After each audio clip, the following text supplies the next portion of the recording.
All right, guys, we're back for video 4, and on this one, I want to talk about sciatica. So the previous videos, we covered plantar fascia issues, we covered knee tracking issues, and we covered the IT band. So sciatica is just a catch-all of a bunch of different pains that the sciatic nerve can cause. And it can be anywhere from your low back, your hip, back of your thigh, side of your leg, all the way down into your foot. So real quick, I always have to explain the anatomy. Right here, this shows a picture of the front of your spine and the front of your pelvis. So the sciatic nerve is an accumulation of all of these nerves right here, and then it comes out, and I'll show you on me.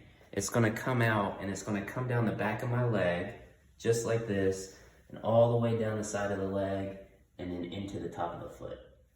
So that nerve can be entrapped anywhere along that path. There's muscles, there's all kinds of things that can grab it. So the biggest thing that we have to worry about with sciatic pain is, do you have a disc herniation?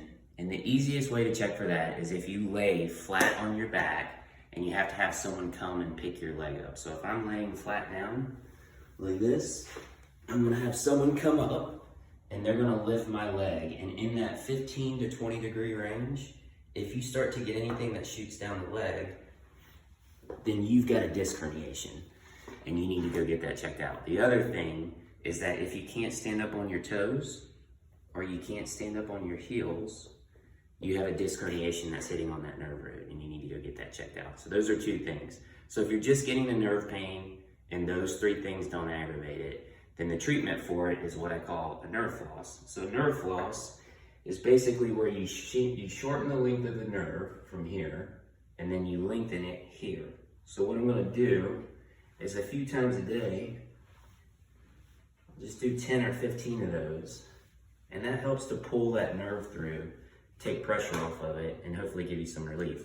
So one other note on sciatic pain. When people come into my office, they're typically taking an anti-inflammatory for it. Anti-inflammatories are things like Aleve, Advil, ibuprofen. Those medications, because they attack inflammation and not nerve pain, generally aren't helpful for this. So Tylenol is the medication you want to use for this. Tylenol or acetaminophen. What that medication does is it actually deregulates the nervous system and helps tone down some of that pain. So that's the tip for today. Please remember, we are open. Reach out to us if you need us, and we'll talk to you soon. Thanks.